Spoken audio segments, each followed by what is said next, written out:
കർത്താവിൽ പ്രിയരെ,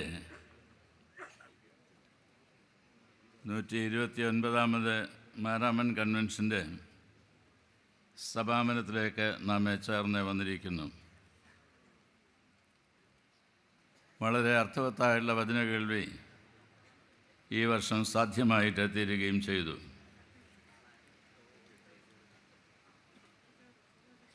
പതിനെട്ടിലെ കോവിഡിന് ശേഷം 8 ദിവസങ്ങളൊരു ഫുൾ സൈസിൽ മാരാമൻ കൺവെൻഷൻ ക്രമീകരിപ്പാൻ്റെ കാരണം ദൈവം കൃപ നൽകിയതോർത്ത് നമുക്ക് സ്തോത്രം ചെയ്യാം. പ്രയാസങ്ങളിൽ നിന്ന്, ആപത്തനർത്ഥങ്ങളിൽ നിന്ന് ഒക്കെ നമ്മളെ വിടുവിച്ചു.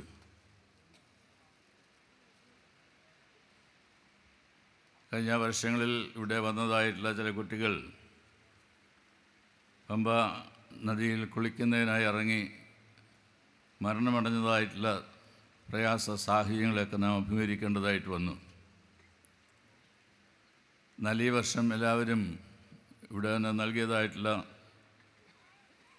ശിക്ഷണ നടപടികളെല്ലാം ശ്രദ്ധയോടുകൂടി കേൾക്കുകയും അതെല്ലാം പാലിക്കുകയും ചെയ്തുകൊണ്ട് ദൈവം ഇത്രത്തോളം നമ്മെ കാത്ത് സൂക്ഷിച്ചു. ഈ വർഷത്തെ ഈ ദിവസങ്ങളിൽ ഏറ്റവും കൂടുതൽ ചൂടുള്ളതായുള്ള ദിവസമാണിന്ന്.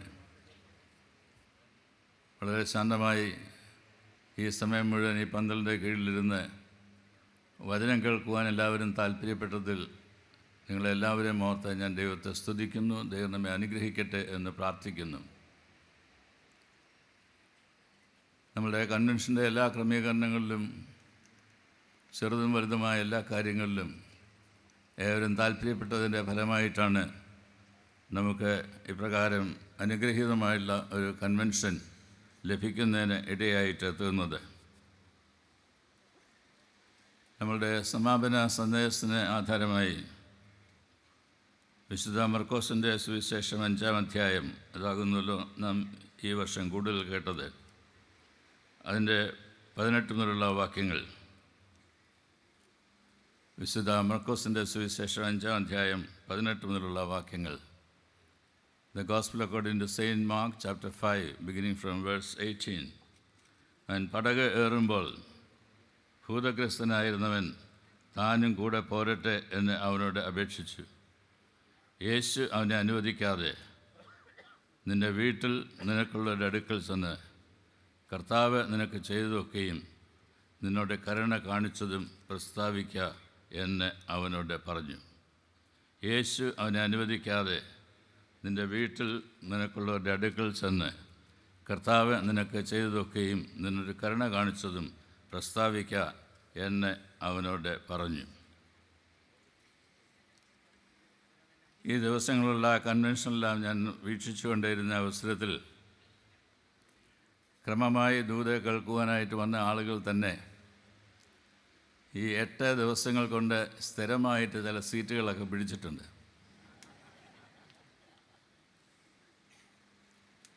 നമ്മളുടെ അഭിമന്യ ജോസഫ് ബർണബാസ് ശ്രീമേനി പറഞ്ഞു, കുഞ്ഞുങ്ങളൊക്കെ വരണം. കുഞ്ഞുങ്ങൾ പോലും സീറ്റ് പിടിച്ചിട്ടുണ്ട്. അവർക്കറിയാം എവിടെയാണ് വന്നിരിക്കേണ്ടത് എന്നത്. അവർ വന്നിരിക്കുന്നത് കാണുന്നതിനിടയായിട്ട് തോന്നും. എന്നാൽ മാരാമൻ കൺവെൻഷൻ കഴിഞ്ഞ് നാം എല്ലാവരും ഇവിടെ നിന്ന് പോകുന്നതിനായിട്ട് പോവുകയാണ്. നാം കേട്ടതായുള്ള അനേക സന്ദേശങ്ങളുടെയൊക്കെ പശ്ചാത്തലത്തിൽ ഈ ദിവസങ്ങളിലൊക്കെ ഗാർഹികമായിട്ടുള്ള സാമൂഹ്യ രാഷ്ട്രീയ തലങ്ങളിലുള്ള പ്രശ്നങ്ങളിലേക്ക് നമ്മുടെ ശ്രദ്ധയൊക്കെ ക്ഷണിക്കുന്നതിന് ഇടയായിട്ട് തീർന്നു. സാമൂഹ്യ തിന്മകൾക്കെതിരായിട്ടുള്ള സഭയുടെ നിലപാട് എന്താണ് എന്നത് ഗ്രഹിക്കുന്നതിനായിട്ട് നമുക്കിടയായി. അത് ഏവരും പാലിക്കുവാൻ തക്കവണ്ണം ശ്രമിക്കേണ്ടതാണ്.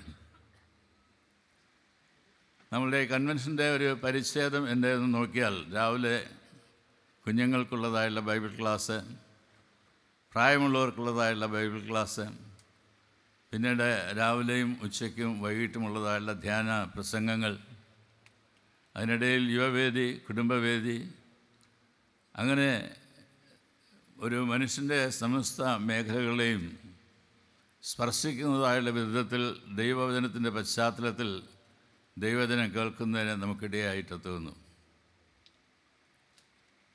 എല്ലാ വചന കേൾവിയിലൂടെയും നാം മനസ്സിലാക്കിയതായുള്ളൊരു വസ്തുത രൂപാന്തരം സംഭവിക്കുന്നതിനായിട്ടുണ്ട് എന്നതാണ്. നമുക്കെല്ലാവർക്കും രൂപാന്തരം സംഭവിക്കേണ്ടതായിട്ടുള്ള സാഹചര്യം ഉണ്ട് എന്നതാണ്. നമ്മയെല്ലാം അലട്ടുന്ന വളരെയധികം പ്രശ്നങ്ങൾ നമ്മളുടെ ചുറ്റുപാടുമുണ്ട്. വ്യക്തിത്വത്തിലുണ്ട്, നമ്മളുടെ ഭവനത്തിലുണ്ട്, സമൂഹത്തിലുണ്ട്, സഭയിലുണ്ട്, പ്രാദേശിക ഇടവയിലുണ്ട്. ഈ പ്രശ്നങ്ങളെല്ലാം ഒരു രീതിയിൽ അല്ലെങ്കിൽ മറ്റൊരു രീതിയിൽ വീക്ഷിക്കുന്നതിനായിട്ട് ദൈവം കൃപ നൽകി. വേദപുസ്തകമാകുന്ന കണ്ണാടിയിലൂടെ നാം നമ്മുടെ ജീവിത മുഖങ്ങളിലേക്കെല്ലാം നോക്കുകയായിരുന്നു. ദൈവത്തിന് അവിടെ എല്ലാം രൂപാന്തരം നൽകുന്നതിനായിട്ട് സാധ്യമാണ് എന്നുള്ള സന്ദേശം ശ്രവിക്കുന്നതിനായിട്ട് നമുക്ക് ഇടയായിട്ട് തോന്നും. അത് ഉൾക്കൊണ്ട് നമുക്ക് നമ്മളുടെ ഭവനങ്ങളിലേക്ക് മടങ്ങിപ്പോകുവാനായിട്ട് സാധിക്കുന്നുണ്ട്. ഈ സമാപന സന്ദേശം കൂടെ കഴിഞ്ഞാൽ നമ്മൾ ദൈവത്തിൻ്റെ സന്നിധിയിൽ എഴുന്നേറ്റ് നിന്ന് സ്തുതിപ്പീൻ സ്തുതിപ്പീൻ എന്നുള്ള പാട്ട് പാടി ദൈവത്തിന് സ്തോത്രം പറഞ്ഞ് നാം കടന്നു പോകും. യേശു ഗദരദേശത്തെ ചെന്നതായിട്ടുള്ള അവസരത്തിൽ ഭൂതഗ്രസ്തൻ അവൻ സൗഖ്യം പ്രാപിച്ച് യേശുവിൻ്റെ അടുത്തിരുന്നതിന് ശേഷം യേശു പോകുന്നു എന്ന് മനസ്സിലാക്കിയപ്പോൾ യേശുവിനോട് ചേർന്നൊന്ന് ചോദിച്ചു, ഞാനും പോരട്ടെ? മറുരൂപമലയിലെ അനുഭവം പോലെ നമുക്ക് 3 കുടിലുകൾ ഇവിടെ ഉണ്ടാക്കാം. എന്നാൽ നാം അഭിമുഖീകരിക്കുന്ന പ്രശ്നങ്ങളിലേക്ക് തന്നെ മടങ്ങിപ്പോകുവാനായിട്ട് കർത്താവ് പറയുകയാണ്. കർത്താവ് പറയുന്നു, നീ നിൻ്റെ വീട്ടിൽ ചെന്ന് ദൈവം നിനക്ക് ചെയ്തതൊക്കെയും ദൈവം നിന്നോട് കരുണ കാണിച്ചതും കൃപ ചെയ്തതുമൊക്കെ എല്ലാവരോടും പ്രസ്താവിക്കുക. എന്ത് സുവിശേഷമാണ് നമ്മോടും നമ്മുടെ ഭവനങ്ങളിലോടും നമ്മുടെ പ്രാദേശിക ഇടവയോടും സഭയോടും സമൂഹത്തോടും നമുക്ക് ഈ ദിവസങ്ങൾ ഇനിയും പറയുവാനായിട്ടുള്ളത്? ഒരു മനുഷ്യൻ ട്രെയിനിൽ കയറി സത്യസായി ബാബയുടെ സായി ഗ്രാമത്തിലേക്ക് പോകുന്നതിനായി ബാംഗ്ലൂർ വന്നിറങ്ങി. അവനിറങ്ങി പുറത്തേക്ക് ചെന്നതിന് ശേഷം ഒരു ടാക്സി വിളിച്ച് അവിടേക്ക് പോകാം എന്നെ ചിന്തിച്ചുകൊണ്ട് ടാക്സിക്കാരനോട് ചോദിച്ചു, അവിടം വരെ പോകുന്നതിന് എത്ര രൂപയാകും? അദ്ദേഹം പറഞ്ഞു, 200 രൂപ തരണം. അത് കുറച്ച് കൂടുതലാണ് എന്ന് ഈ മനുഷ്യന് തോന്നിയുകൊണ്ട് നടക്കാനായിട്ട് ചോദിച്ചു. നടന്ന് കുറേ ക്ഷീണിച്ചതായുള്ള അവസരത്തിൽ ആ മനുഷ്യൻ കാണുകയാണ്, താനെ കണ്ടതായിട്ടുള്ള ആ ടാക്സിക്കാർ തന്നെ വേറെ ആരെയോ ഇറക്കിയിട്ട് മടങ്ങി വരികയാണ്. കൈ കാണിച്ച് നിർത്തി. എന്നിട്ട് ചോദിച്ചു, ഇനി ഇവിടെ നിന്ന് അവിടേക്ക് പോകുന്നതിന് എത്ര രൂപ വേണം? അപ്പോൾ ടാക്സിക്കാരൻ പറഞ്ഞു, 400 രൂപ വേണം. ഈ മനുഷ്യന് ഈ നടന്ന് ഇത്രത്തോളം പോയതായിട്ടുള്ള അവസരത്തിൽ അത്രയും കുറച്ച് കൊടുത്താൽ മതി എന്നാണ് ചിന്തിച്ചത്. എന്നാൽ ടാക്സിക്കാരൻ പറഞ്ഞു, സാറേ ഒരു കുഴപ്പം പറ്റി. സാറ് നടന്നത് സായി ഗ്രാമത്തിൽ പോകുന്നതിനായിട്ടില്ല, അതിന് നേരെ ഓപ്പോസിറ്റിലേക്കാണ് പോയത്. പോകേണ്ടതായിട്ടുള്ള വഴിയല്ല പോയത് എന്നതാണ് പറഞ്ഞതിൻ്റെ അർത്ഥം. മാരാമൺ പന്തലിനെ നാം മടങ്ങി നമ്മുടെ ഭവനങ്ങളിലേക്ക് പോകുന്ന അവസരത്തിൽ നമ്മളുടെ ശ്രദ്ധ ദൈവത്തിൽ കേന്ദ്രീകരിച്ച് ദൈവികമായിട്ടുള്ള വിഷയങ്ങളെക്കുറിച്ചൊക്കെ ചിന്തിച്ച് നമ്മളുടെ ഭവനങ്ങളിലേക്ക് പോകുവാൻ തക്കവണ്ണം നമുക്ക് ഇടയായിട്ട് തീരണം. മടക്ക യാത്രയ്ക്കുള്ള സമയമാണ്. രൂപാന്തരത്തിൻ്റേതായിട്ടുള്ള കഥകളാണ് നമുക്ക് കേൾക്കുവാനായിട്ട് ഇടയാവുന്നത്.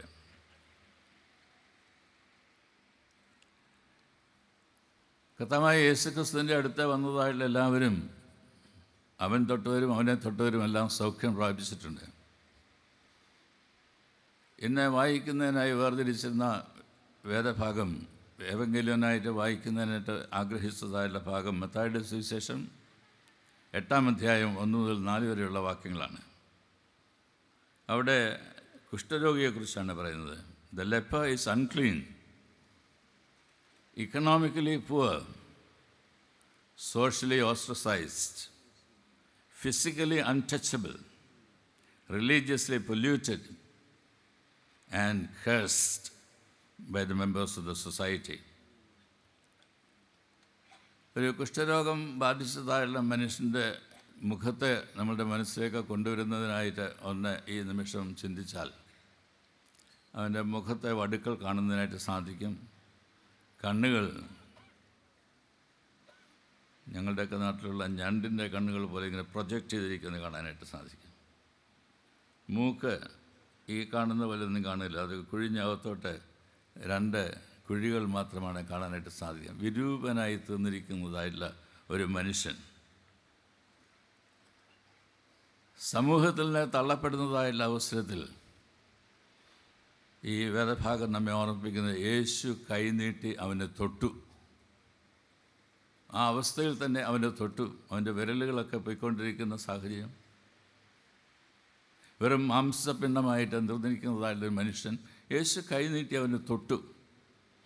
എനിക്ക് മനസ്സുണ്ട്, നീ ശുദ്ധമാകുക എന്ന് അവരോട് പറഞ്ഞു. അവൻ സൗഖ്യം പ്രാപിച്ചു. എനിക്ക് മനസ്സുണ്ട്, നീ ശുദ്ധമാകുക. അവൻ സൗഖ്യം പ്രാപിച്ചു.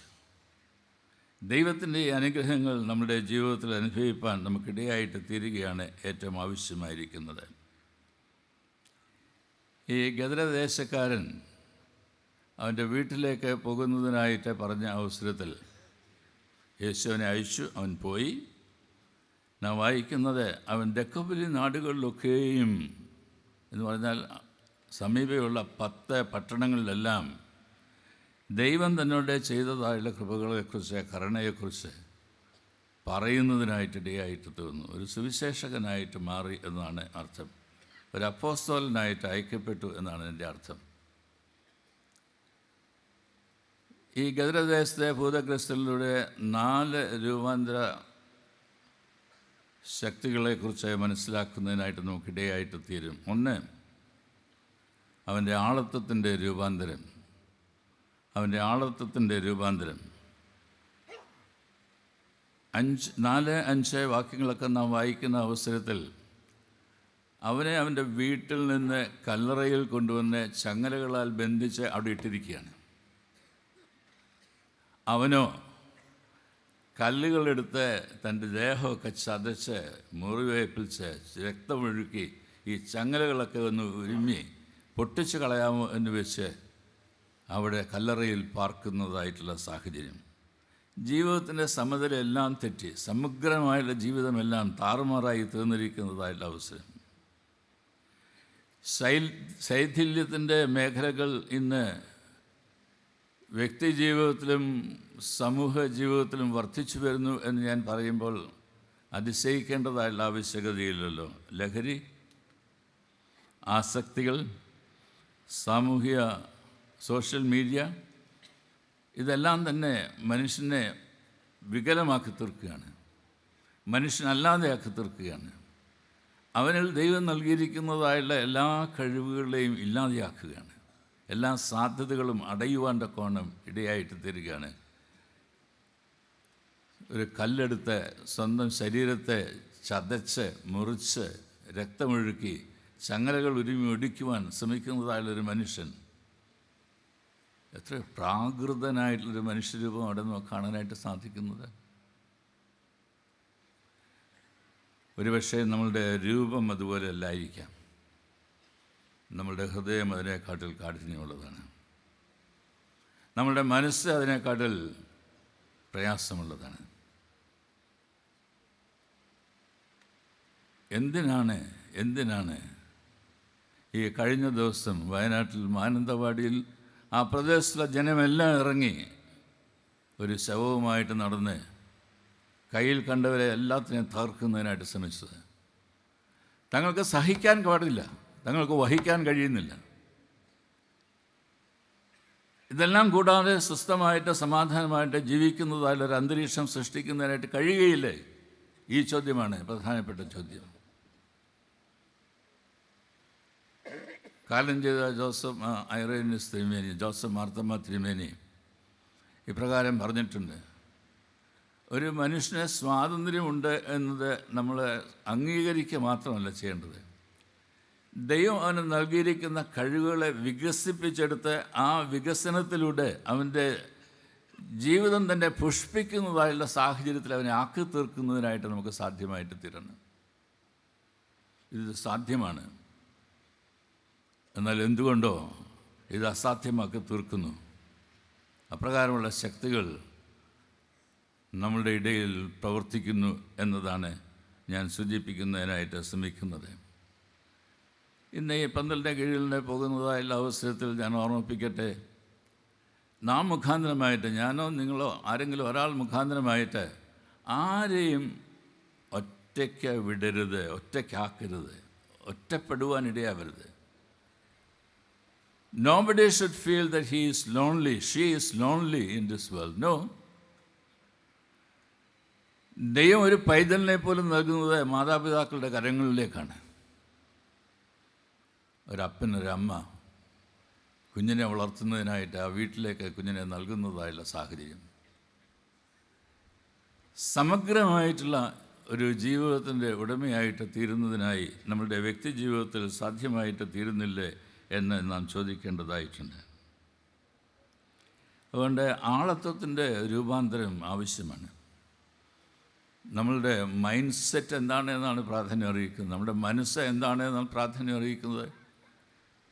നിനക്ക് മനസ്സുണ്ടെങ്കിൽ എന്നെ ശുദ്ധമാക്കുവാൻ കഴിയും എന്നത് കുഷ്ഠരോഗിയാണ് യേശുവിനോട് പറയുന്നത്. എനിക്ക് മനസ്സുണ്ട്, നീ ശുദ്ധമാകുക. നമുക്കിത് പറയുന്നതിനായിട്ട് സാധിക്കുമോ? എനിക്ക് മനസ്സുണ്ട്, നീ ശുദ്ധമാകുവാനായിട്ട്, നീ സൗഖ്യം പ്രാപിക്കുന്നതിനായിട്ട്, നീ ഒരു നല്ല മനുഷ്യനായിട്ട് ജീവിക്കുന്നതിനായിട്ട്, സാഹചര്യം സൃഷ്ടിക്കുന്നതിനായിട്ട് എനിക്ക് മനസ്സുണ്ട് എന്ന് പറയുവാനായിട്ട് ഇടയാവണം. രണ്ടാമതായിട്ട് ഇടങ്ങളുടെ ഒരു രൂപാന്തരമാണ് നമുക്ക് കാണാനായിട്ട് സാധിക്കുന്നത്. Space, transformation of the space, new ways, new place for the new people. ഈ ഭൂതഗ്രസ്തനായിട്ടുള്ള മനുഷ്യനെ, അങ്ങനെയാണ് നമുക്ക് ടൈറ്റിൽ കൊടുത്തിരിക്കുന്നത്, അതുകൊണ്ടാണ് അങ്ങനെ പറയുന്നത്. ആ മനുഷ്യനെ അവൻ കല്ലറയിൽ പാർത്തിരുന്നു എന്നതാണ് 1 മുതലുള്ള വാക്യങ്ങൾ വായിക്കുമ്പോൾ നമുക്ക് മനസ്സിലാക്കാൻ സാധ്യം. കല്ലറയുടെ ഇടയിൽ പാർത്തിരുന്നതായുള്ളൊരു മനുഷ്യൻ. അവനോടാണ് യേശു ഇപ്പോൾ പറയുന്നത്, നിന്റെ വീട്ടിലേക്ക് പോകാം. അവൻ പോയപ്പോൾ 10 പട്ടണങ്ങളിൽ മുഴുവൻ ദൈവം തനിക്ക് ചെയ്തതായുള്ള കാര്യങ്ങൾ പ്രകീർത്തിക്കുവാൻ തക്കവണ്ണം അവൻ മനസ്സൊരുക്കമുള്ളവനായിട്ട് തീരുകയുമാണ് ചെയ്യുന്നത്.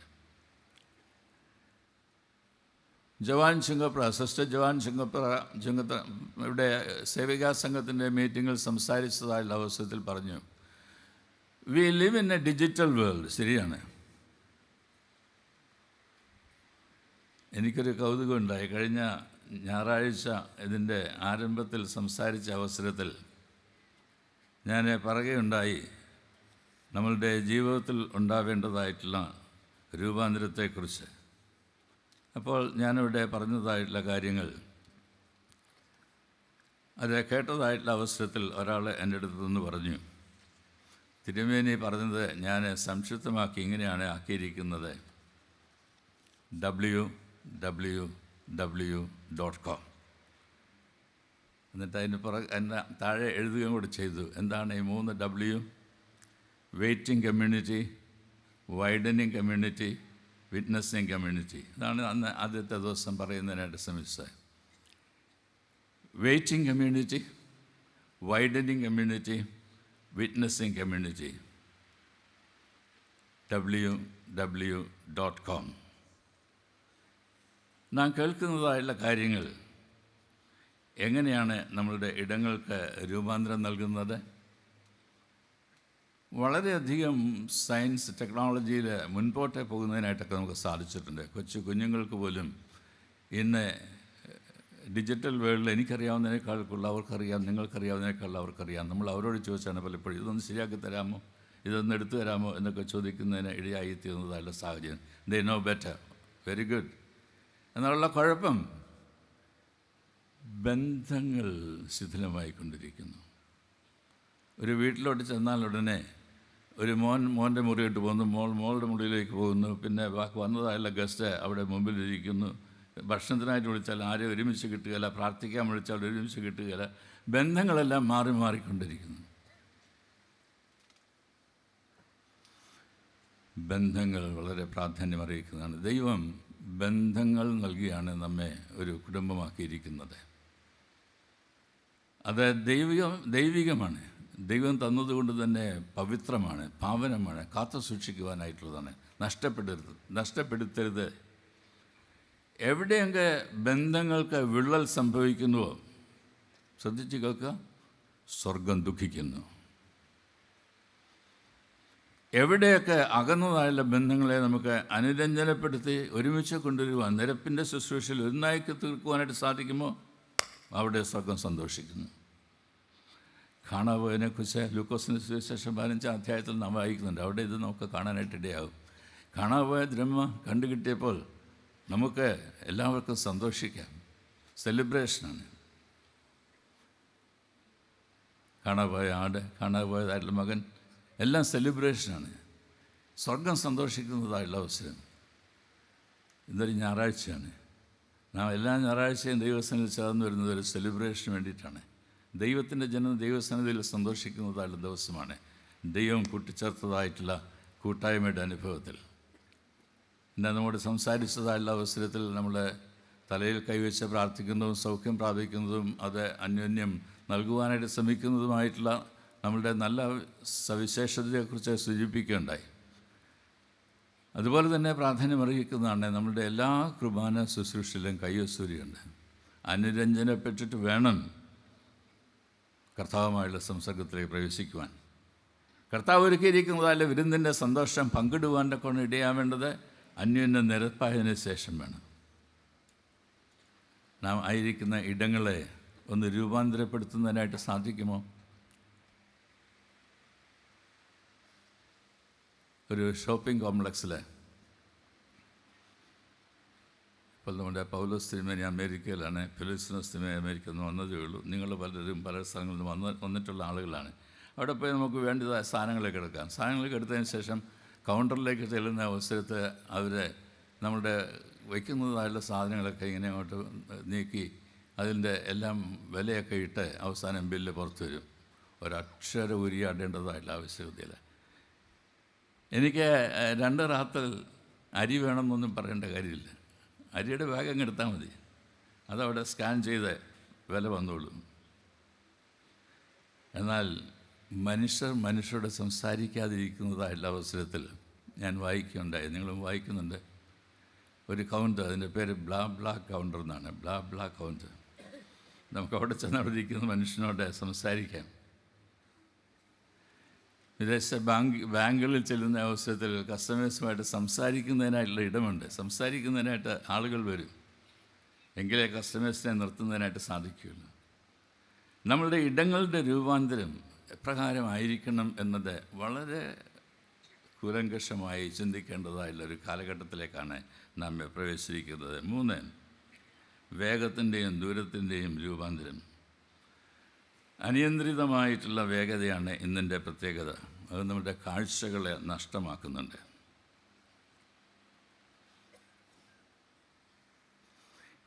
എത്രയോ നാളായിട്ട് നമ്മളെ മണിപ്പൂരെ കാര്യം സംസാരിച്ചു കൊണ്ടിരിക്കുന്നു.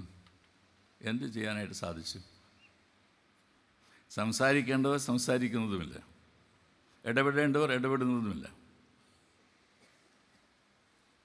ഇവിടെ വയനാട്ടിൽ പ്രയാസം ഉണ്ടായതായിട്ടുള്ള അവസരത്തിൽ എല്ലാ മിനിസ്റ്റേഴ്സും ചീഫ് മിനിസ്റ്റർ ഉൾപ്പെടെ കോഴിക്കോട്ടേക്ക് യാത്ര ചെയ്തിട്ടുണ്ട്.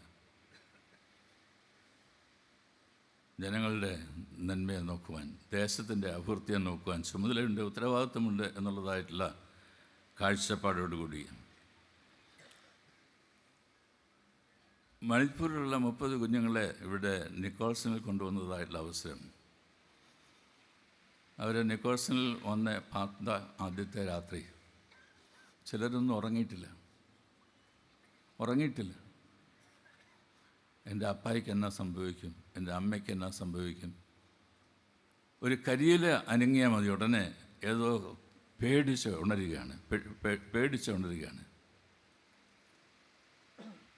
ദിവസങ്ങളെടുത്തു, ആഴ്ചകളെടുത്തു അവരെ ഒന്ന് ശാന്തമാക്കുന്നതിനായിട്ട്. അവരിപ്പോൾ ശാന്തമായി, സമാധാനമായി, സന്തോഷമായി നിക്കോൾസണിൽ പാർക്കുന്നുണ്ട്.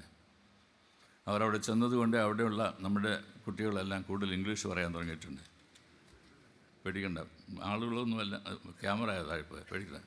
അതൊക്കെ നേരെ അത് മുക്കാലി ശരിയായിട്ട് വെക്കാനുണ്ട്. പമ്പ റിവർ തട്ടത്താണ് ഓർത്തനാണല്ലോ. ആട്ടെ, അവരെ വിട്ടതേ.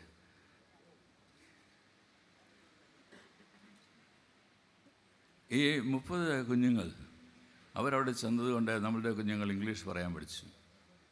ഈ കുഞ്ഞുങ്ങൾ മലയാളം പറയാൻ പഠിച്ചു. ഇതൊരു പുതിയ വാർത്തയല്ല എന്ന് എനിക്കറിയാം. എന്നാൽ ഞാൻ നിങ്ങളോട് ചോദിക്കട്ടെ, നിങ്ങൾ എന്നാ ചെയ്തു ഈ 30 കുഞ്ഞുങ്ങൾക്ക് വേണ്ടി? 2 കുഞ്ഞുങ്ങളെ വീട്ടിൽ പുലർത്തുന്നതിൻ്റെ ചുമതലയും ഉത്തരവാദിത്വമുള്ളതായുള്ള മാതാപിതാക്കൾക്ക് ചിലവിനെക്കുറിച്ച് അറിയാമല്ലോ, പ്രയാസങ്ങളെക്കുറിച്ച് അറിയാമല്ലോ. എന്ത് ചെയ്യുന്നതിനായിട്ട് സാധിക്കുന്നുണ്ട്? അവരെന്നെ ചേർത്ത് പിടിക്കണമെന്നൊക്കെ പറയാൻ എളുപ്പമാണ്. ചേർത്ത് പിടിച്ചിട്ടുണ്ടോ? പിടിക്കാൻ നോക്കുന്നുണ്ടോ? ഈ 8 ദിവസം ഇവിടെ കേട്ടതായിട്ടുള്ള ദൂത് വൃഥാവായി പോകരുത്, വെള്ളമൊഴിച്ച് കളയരുത്. ഇത് വചനം ജഡമായിട്ട് തീരേണ്ടതാണ്. എൻ്റെയും നിങ്ങളുടെയും ജീവിതത്തിൽ ഇത് യാഥാർത്ഥ്യമായിട്ട് തീരുവാൻ്റെ കോണം നമുക്കിടയായിട്ട് തീരണം.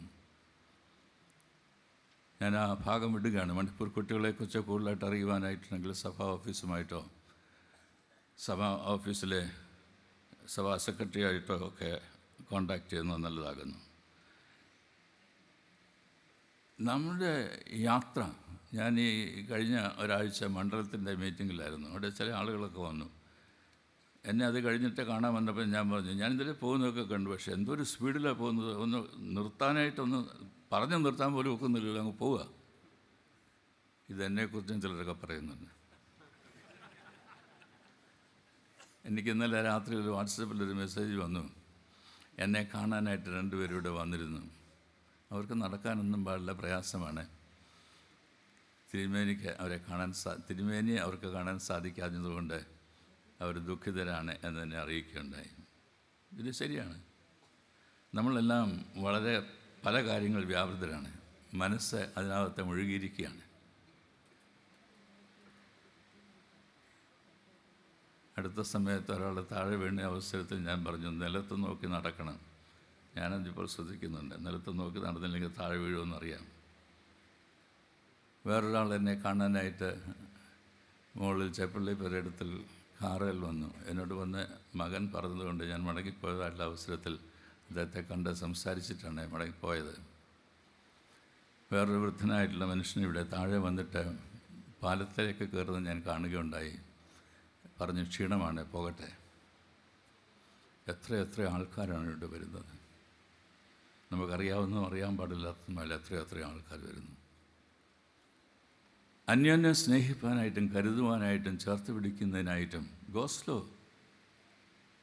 3 miles an hour God എന്ന ദൈവത്തെക്കുറിച്ച് വിശേഷിപ്പിക്കുന്നതായുള്ളൊന്നുണ്ട്. 3 miles an hour God. 1 മണിക്കൂറിൽ 3 മൈൽ മാത്രമേ പോകുന്നുള്ളൂ. നിന്ന് പോകുന്നു. യേശു യെരുശലേമിലേക്ക് പോകുന്നത് കാൽവറി ക്രൂസിൽ പരമയാഗമായിട്ട് തീരുന്നതിനായിട്ടാണ്. എരിഹോവിൽ കൂടെ കടന്നു പോകുമ്പോൾ അവിടെ റോഡരികിലിരുന്നതായുള്ള മനുഷ്യൻ വിളിക്കുന്നുണ്ട്, നസ്രാനായ യേശുവേ, എന്നോട് കരുണ തോന്നണമേ. യേശു നിന്നു, അവനെ വിളിക്കാനായിട്ട് പറഞ്ഞു. ചില സമയത്തൊക്കെ നാം നിൽക്കേണ്ടതായിട്ടുള്ള ആവശ്യമുണ്ട്. ആളുകളെ കേൾക്കേണ്ടതായിട്ടുള്ള ആവശ്യമുണ്ട്. പറയേണ്ടതായിട്ടുള്ള ആവശ്യമുണ്ട്. ഒരുമിച്ച് നിൽക്കേണ്ടതായിട്ടുള്ള ആവശ്യമുണ്ട്. വേഗത്തിൻ്റെയും ദൂരത്തിൻ്റെയും രൂപാന്തരം നമ്മുടെ ജീവിതത്തിൽ ഉളവാകുവാൻ തക്കവണ്ണം നമുക്ക് ഇടയായിട്ട് തീരണം. അന്ധനായിട്ടുള്ളൊരു മനുഷ്യനെ ഒരാളെ വിളക്ക് സമ്മാനിച്ചപ്പോൾ അവൻ ചോദിച്ചു, എനിക്കെന്തിനാ വിളക്ക്, എനിക്ക് കാണാൻ പാടില്ലല്ലോ. അപ്പോൾ പറഞ്ഞു, നീ വിളക്കും കൊണ്ട് നടന്നാൽ മറ്റുള്ളവർ ഈ പ്രകാശം കാണുന്നത് നിൻ്റെ ദേഹത്ത് വന്ന് വീഴാതിരിക്കും. അതുകൊണ്ട് നീ വിളക്കും കൊണ്ട് വയ്ക്കൂ. എന്നാൽ കുറേ ദൂരം യാത്ര ചെയ്തതായിട്ടുള്ള അവസരത്തിൽ ആരോ വന്ന് തൻ്റെ ദേഹത്തെ തട്ടി. അപ്പോൾ വഴിയെ പോകുന്നതായുള്ള മനുഷ്യൻ തൻ്റെ ദേഹത്തെ ഇരുട്ടിൽ തട്ടിയതാണ് എന്ന് മനസ്സിലായി. ചോദിച്ചു, എന്താ പറ്റിയത്? വിളക്ക് കാണാൻ പാടില്ലായിരുന്നു. അപ്പോൾ അയാൾ പറഞ്ഞു, നിൻ്റെ കയ്യിൽ വിളക്കുണ്ട് എന്നുള്ളത് ശരിയാണ്, പക്ഷേ അതിനകത്ത് വെട്ടമില്ല. വിളക്ക് കത്തിച്ച തണ്ടിന്മേൽ വിളക്ക് കത്തിച്ച പറയിൻ കീഴല്ല, തണ്ടിന്മേൽ എത്ര വെക്കേണ്ടതെന്ന് കർത്താവായ യേശുക്രിസ്തു പറയുമ്പോൾ അപ്പോൾ അത് എല്ലാവർക്കും പ്രകാശിക്കും എന്നാണ് കർത്താവ് പറയുന്നത്. അപ്പോൾ അത് എല്ലാവർക്കും പ്രകാശിക്കും. പ്രകാശിതരായി തീർന്നതായുള്ള നമ്മൾ ഈ ലോകത്തിലേക്ക് മടങ്ങിപ്പോകുന്നതായുള്ള അവസരത്തിൽ ആ പ്രകാശത്തെ നൽകി കൊടുക്കുവാൻ തക്കണം വിളിക്കപ്പെട്ടിരിക്കുന്നു എന്നുള്ളതായുള്ള ബോധ്യം നമുക്കുണ്ടാവണം. ദൈവം നമ്മെ വ്യക്തമായിട്ട് വിളിച്ച് വേർതിരിച്ചതായുള്ള ദൈവത്തിൻ്റെ ജനമാണ്. എങ്കിൽ നാം ഓരോരുത്തരും നാം ആകമാനവും ഈ ലോകത്തിന് പ്രകാശം നൽകുന്നവരായി ജീവിപ്പാൻ തക്കവണ്ണം ദൈവമാക്കിയിരിക്കുകയാണ് എന്നത് ഓർത്തിരിക്കേണ്ടതും ആവശ്യമാണ്. ഞാൻ പറഞ്ഞത് 3 കാര്യങ്ങളാണ്. 1, ആളത്വത്തിൻ്റെ രൂപാന്തരം. 2, നമ്മുടെ ഇടങ്ങളുടെ രൂപാന്തരം. കല്ലറയിടയിൽ പാർത്തതായുള്ള മനുഷ്യനെ ഭവനത്തിലേക്ക് അയക്കുന്നതായുള്ള രൂപാന്തരം. വേഗത്തിൻ്റെയും ദൂരത്തിൻ്റെയും രൂപാന്തരം. 4, ആത്മീയതയുടെ രൂപാന്തരം, സ്പിരിച്വാലിറ്റി. ഓണം വരുന്നതായിട്ടുള്ള അവസരത്തിൽ അത്തപ്പൂ ഇടുക എന്ന് പറയുന്നത് സർവ്വസാധാരണമാണ്. എന്നാൽ അത്തപ്പൂ ഇടുവാനായിട്ട് തുമ്പപ്പൂ മാത്രമേ ആവശ്യമുള്ളൂ. അവിടെയാണ് തുടങ്ങിയത്. അത് പറമ്പിലുള്ള തുമ്പപ്പൂ പറിച്ച് അത്തപ്പൂ ഇടണം. എന്നാൽ ഇപ്പോൾ അത് വളരെയധികം ഒരു കോമ്പറ്റീഷനിലേക്ക് മാറിയിരിക്കുന്നു. അതൊരു എക്സിബിഷനായിട്ട് മാറിയിരിക്കുന്നു. അനേകരുടെ മുമ്പിൽ പരസ്യപ്പെടുത്തേണ്ടതൊരു വകയായിട്ട് രൂപാന്തരപ്പെടുകയും ചെയ്തിരിക്കുന്നു. അല്പമേ വേണ്ടൂ എന്ന് പറയുന്നത് നമ്മുടെ ജീവിതത്തിൽ കാണപ്പെടുവാൻ്റെ കൊണ്ടിടയായിട്ട് തീരണം. വസ്ത്രം ധരിച്ചും സുബോധം പൂണ്ടും യേശുവിൻ്റെ കാൽക്കൽ ഇരുന്നതായിട്ടുള്ള മനുഷ്യനെ യേശു അയക്കുകയാണ്. നീ നിൻ്റെ വീട്ടിലേക്ക് വയ്ക്കൂ. നിൻ്റെ വീട്ടിൽ ചെന്ന് ദൈവം നിനക്ക് കരുണ കാണിച്ചത് എല്ലാവരോടും പ്രസ്താവിക്കുക. ഇത്രയും മാത്രം ചെയ്താൽ മതി. ദൈവം ചെയ്തതായുള്ള കൃപകളെ ഓർത്ത് ദൈവത്തിനെ സ്തോത്രം അർപ്പിക്കുന്നതോടൊപ്പം മറ്റുള്ളവരോട് പറയുവാൻ തക്കവണ്ണം നമുക്ക് സാധ്യമായിട്ട് തീരണം. ആത്മീയതയുടെ പേരിൽ പോലും അന്തസ്സിനെ കെടുത്തുന്നതായുള്ള സുബോധം നഷ്ടപ്പെടുത്തുന്നതായുള്ള അനേക സംഭവങ്ങൾ ഇന്ന് വർദ്ധിച്ചു കൊണ്ടിരിക്കുന്നു എന്നത് ഓർക്കുവാനായിട്ട് ഇടയാകട്ടെ. ഒരു ഭൂതഗ്രസ്തൻ അവനെ കല്ലറയിടയിൽ പാർത്തതായുള്ള അവസരത്തിൽ ആർക്കൊരു പ്രയാസമില്ല. അവനുള്ളതായുള്ള ഭൂതം പന്നിക്കൂട്ടങ്ങളിലേക്ക് കയറി അത് കടലിലേക്ക് ചാടി ചത്തതായുള്ള അവസരത്തിൽ ആ പ്രദേശത്തുള്ള ജനങ്ങളെല്ലാം ഇളകി. ഒരു മനുഷ്യൻ്റെ ജീവിതത്തെക്കുറിച്ച് താല്പര്യമുള്ളതായുള്ള ദൈവം, എനിക്ക് മനസ്സുണ്ട് നീ സുഖമാകാ എന്ന് പറയുന്നതായുള്ള ദൈവം, 99 വിട്ടിട്ട് കാണാപോയ ആടിനെ തേടി പോകുന്നതായുള്ള ഇടയൻ്റേതായിട്ടുള്ള സ്വഭാവം,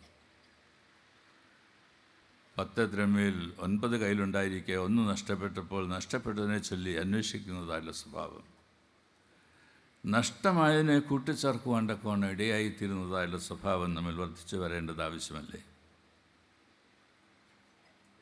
ഒരു ഗുരുവിൻ്റെ അടുത്ത് 2 ശിഷ്യന്മാർ ചെന്നു. നിൻ്റെ കൂടെ ശിഷ്യരായിട്ട് എന്നും പാർക്കുവാനായിട്ട് താല്പര്യമുണ്ട് എന്നത് ഗുരുവിനോട് പറഞ്ഞു. അപ്പോൾ ഗുരു പറഞ്ഞു, 3 ദിവസം കഴിഞ്ഞിട്ട് നിങ്ങൾ ഇന്ന സ്ഥലത്ത് വരണം. ഗുരു ഒരു സ്ഥലവും പറഞ്ഞു കൊടുത്തു. ഗുരു ആ 3 ദിവസം കഴിഞ്ഞപ്പോൾ അവിടെ പോയി ഈ 2 ശിഷ്യന്മാർ വരുന്നത് കാത്തിരിക്കുകയാണ്. ആദ്യത്തെ ശിഷ്യൻ വളരെ വേഗത്തിൽ വന്നു. 2ാമത്തെ ശിഷ്യൻ വളരെ താമസിച്ചാണ് വന്നു. ആദ്യത്തെ ശിഷ്യൻ വേഗത്തിൽ വന്നപ്പോൾ ഗുരു പറഞ്ഞു, ആ 2ാമത്തെ ആളും കൂടെ വരുന്നത് വരെ കാത്തിരിക്കണം. എന്താണ് 2ാമത്തെ ശിഷ്യൻ വരുന്നതിനായിട്ട് താമസിച്ചത്? 2ാമത്തെ ശിഷ്യൻ വരുന്നതിനായിട്ട് താമസിച്ചത്, അവൻ വരുന്നതായുള്ള വഴിയിൽ ഒരു വൃദ്ധയായിട്ടുള്ള സ്ത്രീക്ക് അന്ന് അവൾ പോയി ശേഖരിച്ചതായുള്ള പുല്ലുകൾ അതിൻ്റെ എല്ലാം കൂടെ കെട്ട് തൻ്റെ തലയിലേക്ക് വെച്ച് കൊണ്ടുപോകുന്നതിനായിട്ട് സാധിക്കാതെ വിഷമിച്ചിരിക്കുന്നതല്ല കാഴ്ച കണ്ടപ്പോൾ അവൻ അവളെ സഹായിച്ചു. അത് കഴിഞ്ഞ് മുമ്പോട്ട് വരുന്നതായുള്ള അവസരത്തിൽ കണ്ടത്തിൽ ഒരു കാളവണ്ടി ഇറങ്ങി അത് അതിൽ പുകഞ്ഞ് കാളവണ്ടി കയറ്റിക്കൊണ്ടു പോകാൻ പ്രയാസം അനുഭവിക്കുന്നതായിട്ടുള്ള ആളുകളെ കാണുകയുണ്ടായി. അവൻ കണ്ടത്തിലേക്ക് ഇറങ്ങി കാലിൽ ചേറ് പുരണ്ടു, അതിൽ കുറച്ചൊക്കെ തന്നെ വസ്ത്രത്തിലൊക്കെ പുരണ്ടു. എന്നാലും അവൻ ആ കാളവണ്ടിക്കാരനെ സഹായിച്ച് ആ വണ്ടി കരയിലേക്ക് കയറ്റുന്നതിനായിട്ടും സുഖമായിട്ട് പോകുന്നതിനായിട്ടും അവനെ സഹായിക്കുകയുണ്ടായി. പിന്നീട് അവൻ പോയി വസ്ത്രമൊക്കെ കഴുകിയതിന് ശേഷമാണ് തൻ്റെ ഗുരുവിൻ്റെ അടുത്ത് പോകുന്നതിനായിട്ട് ശ്രമിച്ചത്. 3ാമതായിട്ട് അവൻ മുൻപോട്ട് പോകുന്ന അവസരത്തിൽ ഒരു അന്ധയായിട്ടുള്ള മനുഷ്യൻ, അദ്ദേഹത്തിന് റോഡ് കടക്കണം, ഇവിടെ നിന്ന് അപ്പുറത്തോട്ട് പോകണം. ഓരോ പ്രാവശ്യം താൻ പോകുന്നതിനായിട്ട് ശ്രമിക്കുമ്പോൾ വണ്ടി വരും. വണ്ടിയുടെ ഹോൺ കേട്ടിട്ട് അയാൾ പുറകോട്ട് വരും. അതുകൊണ്ട് പോകാൻ സാധിക്കാതെ അവിടെ നിൽക്കുക. അപ്പോൾ ഈ രണ്ടാമത്തെ ശിഷ്യൻ വന്ന് അവൻ്റെ കൈക്ക് പിടിച്ച് റോഡിൻ്റെ അക്കരെ കൊണ്ട് വിട്ടതിന് ശേഷം മടങ്ങി വന്നു. 3 കാര്യങ്ങൾ. 3 ദിവസത്തിന് ശേഷം ഗുരുവിൻ്റെ അടുത്ത് വന്നതായുള്ള ശിഷ്യന്മാർ കാണേണ്ടി വന്നതായുള്ള 3 കാഴ്ചകൾ. 1, ഭാരമേറിയതായുള്ള ചുമട് എടുക്കുവാൻ കഴിയാതെ വിഷമിക്കുന്നതായുള്ള ഒരു സ്ത്രീയെ. 2, ചേറിൽ പോയിരുന്നതായുള്ള കാളവണ്ടി കരയിൽ കയറ്റുവാനായിട്ട് സാധിക്കാതെ വിഷമിക്കുന്നതായുള്ള കാളവണ്ടിക്കാരൻ. 3-മതായിട്ട് റോഡ് കടക്കുവാനായിട്ട് ശ്രമിച്ചിട്ട് സാധിക്കാതെ പോകുന്നതായുള്ള അന്ധനായിട്ടുള്ളൊരു മനുഷ്യൻ. എന്താ നീ താമസിച്ച് വന്നത് എന്ന് ഗുരു ചോദിച്ചതായുള്ള അവസ്ഥയിൽ പറഞ്ഞു, ഞാൻ ഈ 3 കാഴ്ചകൾ കണ്ടു, ഞാൻ അവരെ സഹായിച്ചു, അതുകൊണ്ടാണ് വരാൻ താമസിച്ചത്.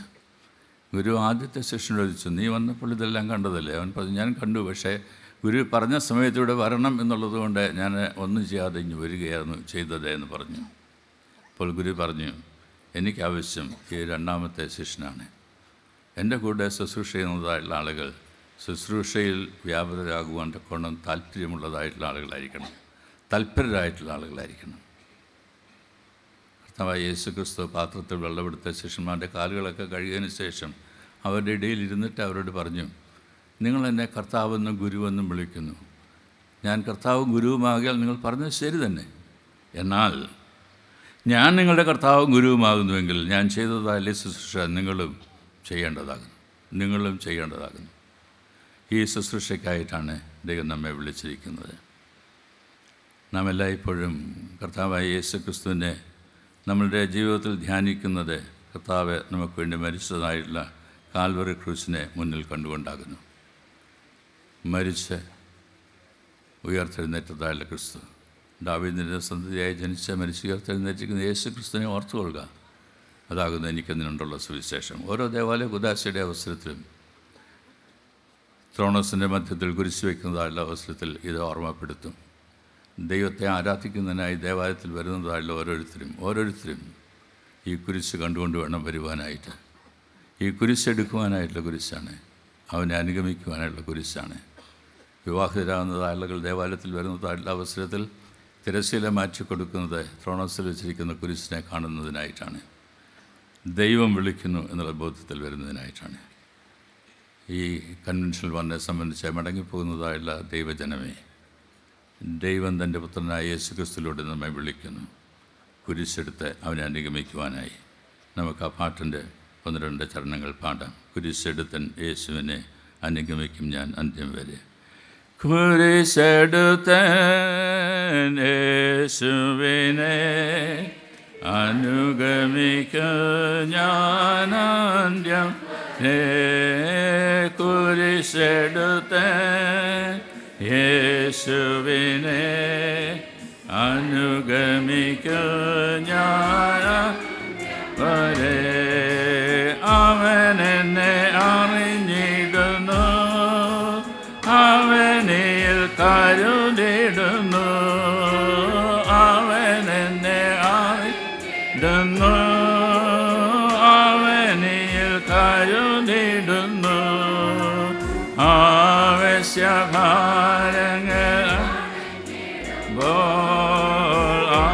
അവലംബമായി എനിക്കവൻ ആവശ്യഭാരങ്ങളാണ് അവലംബമായി എനിക്കവൻ കുരിശെടുത്തേ യേശുവിനെ അനുഗമിക്കും ഞാൻ അന്ത്യം വരെ. കുരിശെടുത്തേ യേശുവിനെ അനുഗമിക്കും ഞാൻ. അടുത്ത തരണയോടെ നമുക്ക് പാടാം. അതിനുശേഷം വികാരി ജനറൽ ജോർജ് മാത്യു അച്ഛൻ പ്രാർത്ഥിക്കുന്നതാണ്. മുമ്പോട്ട് വന്ന് തീരണം പാരിലെന്നാൽ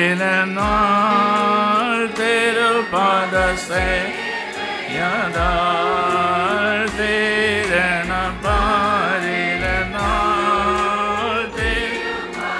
സേവയതാ ചേരുന്ന വീലൻ പ്രിയനരികിൽ ആരുമയോടവനൻ മാറോടണയ്ക്കും